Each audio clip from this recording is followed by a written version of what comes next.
મા બાપના બગાડેલાને શિક્ષક ક્યારેય સુધારી શકતો નથી. આ શબ્દો છે બાળ કેળવણીકાર એવા ગીજુભાઈ બધેકાના. અહીંયા ગીજુભાઈ મા બાપના બગાડેલા સંતાનો એટલે શું, કોની વાત કરે છે? મિત્રો, બહુ જાણવા જેવી વાત છે.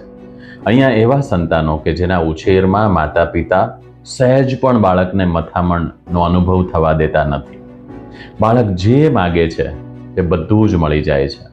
બાળકને ભૂખ લાગે તે પહેલા ખોરાક હાજર હોય છે. બાળકને નવા કપડાની ઈચ્છા થાય તે પહેલા ઘણા બધા કપડાઓ લઈ દે છે.